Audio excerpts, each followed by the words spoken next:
semuanya, bertemu lagi kita di podcast rutinitasnya Semanggi.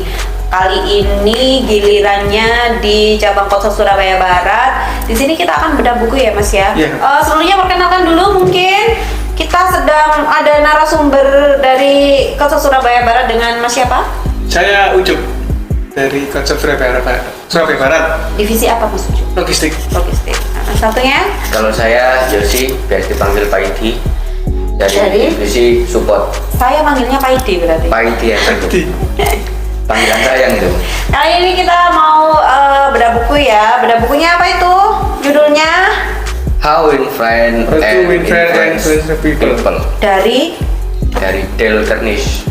Dale Carnegie. Bukunya ini ngeri banget. Emang anaknya konsep itu harus pintar-pintar. Ini bab berapa yang mau kita bahas? Bab Tadi? 1 bagian 3. Bab 1 bagian 3 yang berjudul Berjudul Sentuh Keinginan Inti. ya ampun dalam.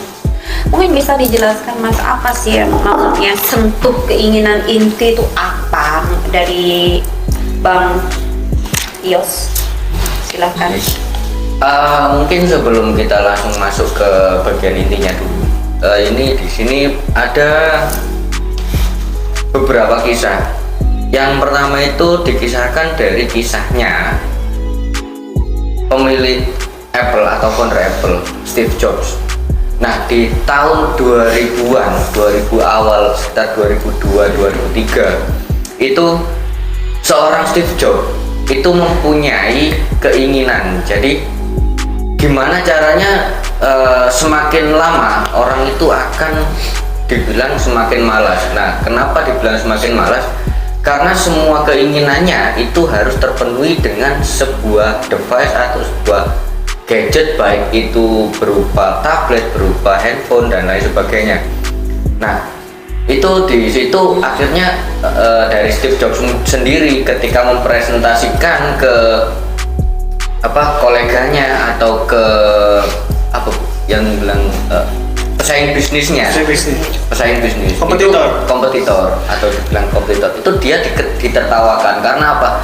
Mimpinya Steve Jobs itu terlalu tinggi dengan skala pemikiran pada waktu itu.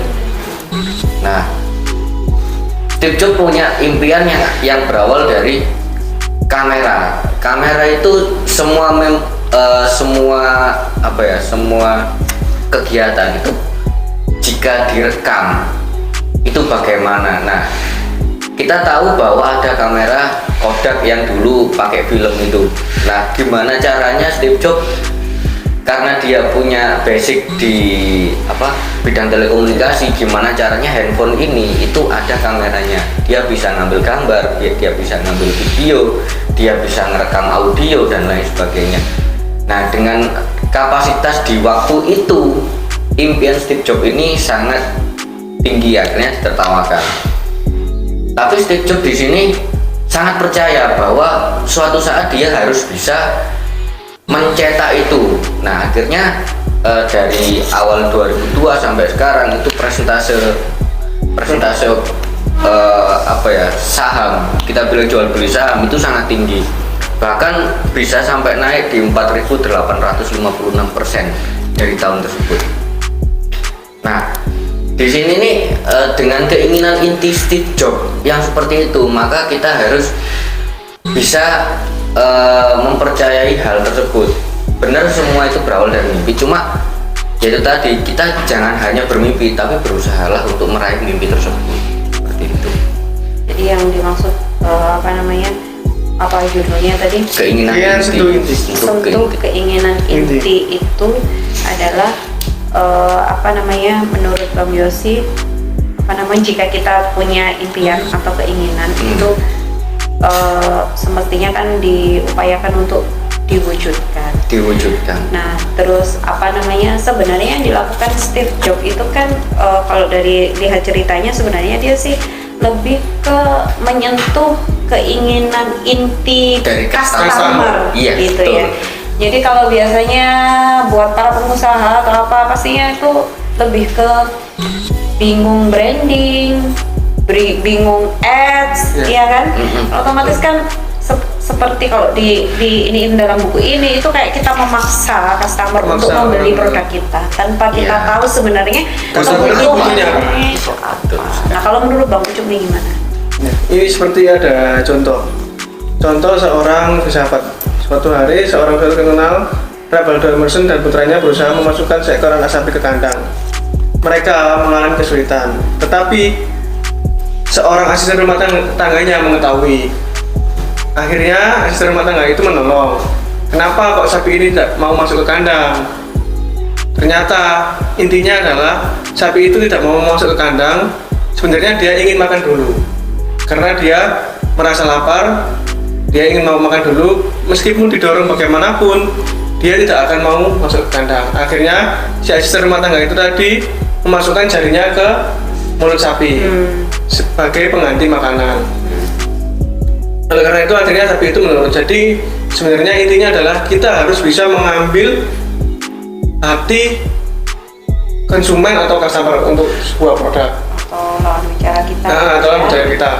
Jadi seandainya kita sebagai wirausaha atau sebagai pengusaha, kita ingin produk kita untuk dibeli oleh konsumen atau customer di pasaran, kita harus tahu yang dibutuhkan customer atau konsumen ini sebenarnya apa dan bagaimana, supaya produk kita bisa diterima oleh customer atau konsumen itu dengan baik.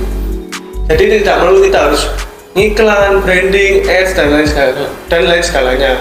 Gitu. Jadi sentuh dari keinginan inti itu sebenarnya nggak terpaku pada sebuah perusahaan tapi lingkungan kita sebenarnya kita bisa mengaplikasikan itu di seluruh lingkungan kita. Bagaimana saya berbicara dengan Bang Ucup, bagaimana saya bicara dengan Bang Yos. Misalkan saya ingin bicara dari hati ke hati, ayo Bang Ucup kita makan dulu yuk, karena yang dibutuhkan Bang Ucup kan makan. Oh ya. Bapak ini berbicara. Bercanda ya Bang Ucup ya, karena Bang Ucup kan kebetulan hobinya makan, jadi saya tahu dia pasti ayo kita makan dulu gitu kan. Karena saya sentuh tepat di adanya Bang Ucup. Sama seperti kalau kita deketin perempuan kan sentuh hatinya dulu. Setelah itu kita akan mendapatkan hatinya, kita akan menjadi pacarnya. Oh, saya kira setelah itu bosan. Enggak ya. Enggak. Jadi memang dalam kehidupan sehari-hari hal yang seperti itu kadang memang dilupakan. Ya, kebanyakan dari kita berpikir bahwa intelijen itu nomor satu. Harus lulusan S1, harus lulusan S2, harus pinter. Ya, orang yang mempunyai inovasi itu mesti harus orang kaya, orang yang dikenal.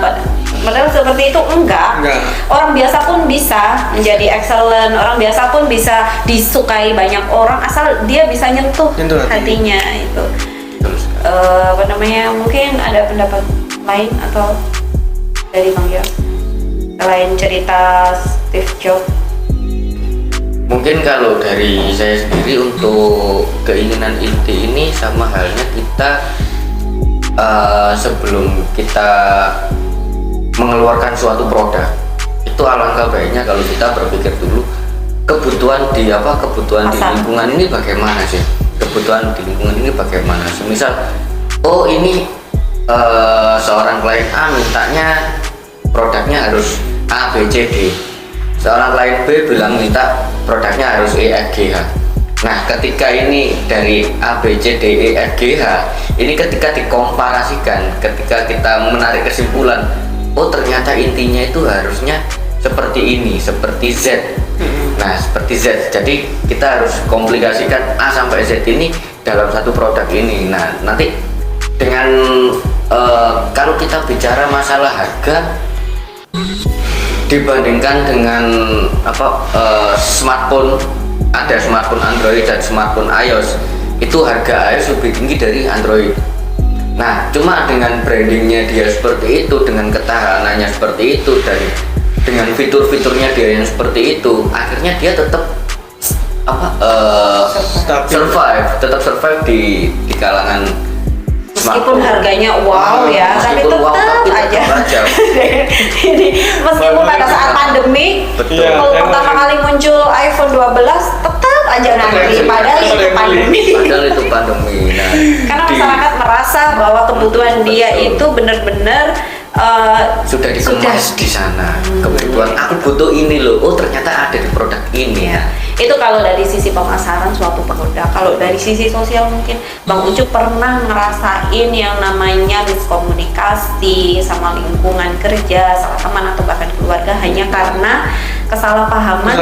Saling tidak mengetahui apa maksud atau apa yang diinginkan, berdebat atau gimana, itu pernah nggak ngalamin kayak gitu?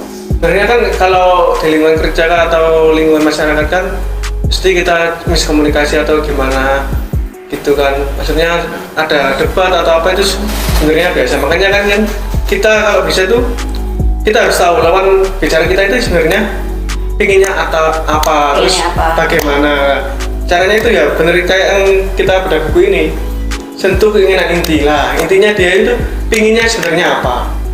Tentu saja dengan tidak ini ego masing-masing ya. Egonya diturunkan tuh. Egonya diturunkan. Kalau main ego agak jadi nanti bisa berantem malah. Karena perdebatan tuh salah satu pemicu itu ego tersebut gitu ya. Kalau karena kebetulan kemarin saya sempat baca ya di bab ini tuh yang terakhir itu kan ada, kalau di luar negeri itu kan namanya pegawai negeri ya Pak. Saya rasa itu tidak di luar negeri aja, di Indonesia juga katakan kalau misalkan dia sudah kerja di rumah, sudah pegawai negeri, sudah punya pangkat, terus anak buahnya juga tunjangan semuanya, terus lalu sebenarnya intinya tuh kita kerja mau apa? Datang, duduk, bekerja, pulang. Karena dari sisi finance mereka pasti sudah tercukupi. Buat apa kita cuman dia tuh orang itu, saya lupa namanya. Orang itu tuh merasa maksudnya harus ada sesuatu yang bikin pekerjaan ini tuh lebih ada artinya, ada nilainya gitu loh.